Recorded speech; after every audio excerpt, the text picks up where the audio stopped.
Don't you just love it whenever you're trying to record something and it's, wow, one, I won't focus, and two, I have to record it 1,000 times because I didn't have enough space. Alright, well, for some reason this video is going to be really crappy. Wow. There we go.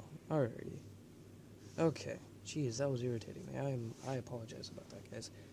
Alright, I'm going to make this... I'm going to make this about as fast as possible, without me ranting too much. So, if you want a little background on the lightsaber community out there and everything, I will make a separate video if you guys really want, or I might just do it anyways. But I'm just not going to do it so I don't waste your time. Mainly because, I mean, I don't really talk about the lightsaber stuff in this channel, or I haven't at least, so I wouldn't expect a whole lot of people to really know what I'm talking about.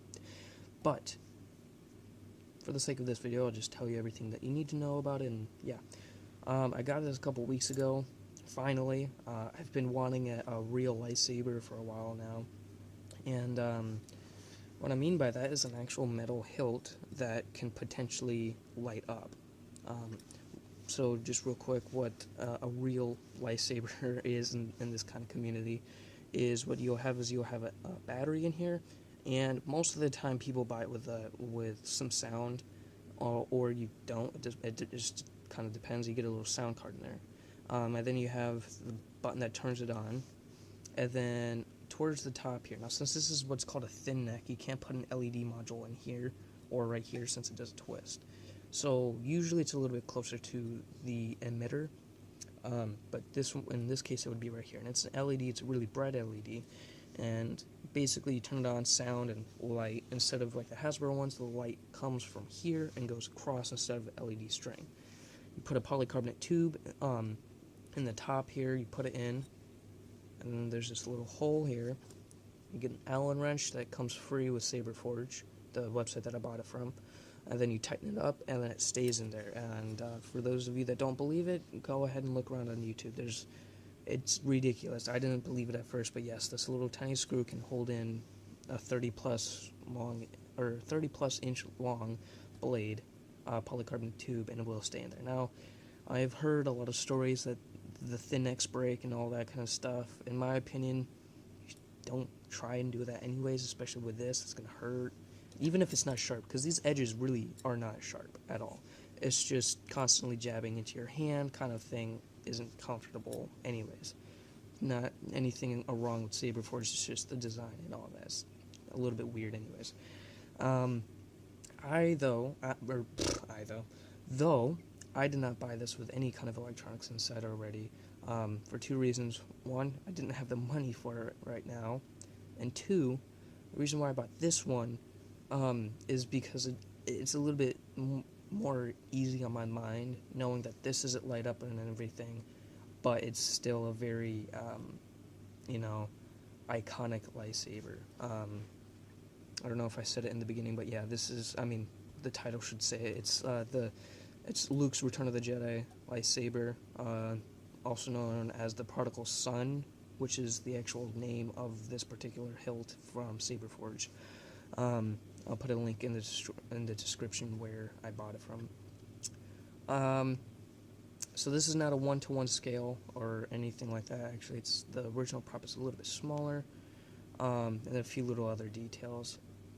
It's hardly noticeable, to be honest. The only thing that kind of drives my OCD a little bit crazy is the fact that this ring right here is just a hair thicker than the rest of them. But if I'm not paying attention too much, it's fine. But if you stare at it long enough, yeah. So yeah, the way that you would normally turn this thing on is you would click the activation card right here. You probably see that. There we go. But again, I don't have any electronics in here just yet. I will be eventually putting my own stuff in there. And at the time that I bought this was for the Halloween thing, so I also got this free little blade plug. And for an actual lightsaber, this one doesn't work because it has this little lip on the outside. But on an actual lightsaber, this kind of prevents dust and stuff and makes your lightsaber look cool whenever you turn it on. So you go ahead and slide that in there, it'll be flush, and then you'd have this cool little design on the end of it. So, yeah. Little pommel comes off. The one thing that was a little irritating for me, this is, again, not a bad thing on Saberforge, actually this was kind of a smart thing, was that this activation card was glued onto the actual switch that's on the inside there.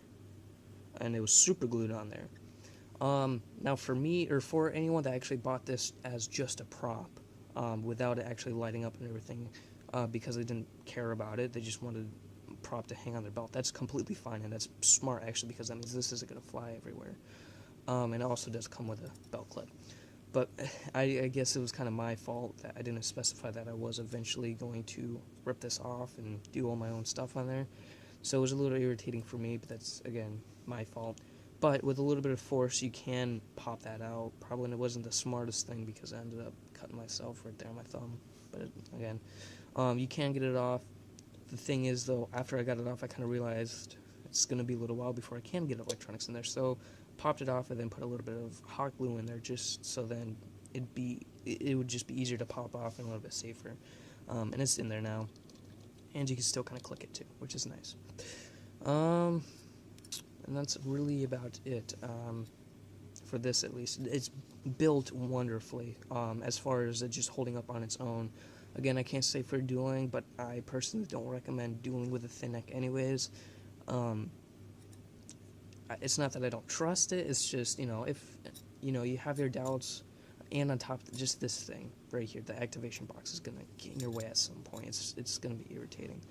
And for me, I don't really have that big of a hand, but whenever I put my other hand on here, I have to hold it like this, which is comfortable, but I can imagine getting a lot of shock and everything that start to get really uncomfortable. So, but as just a prop to kind of have on my shelf, it's really nice, and I love it. I'm going to probably be buying some more from them soon. So, alright, I think I've rambled on long enough, and I'll talk to you guys later.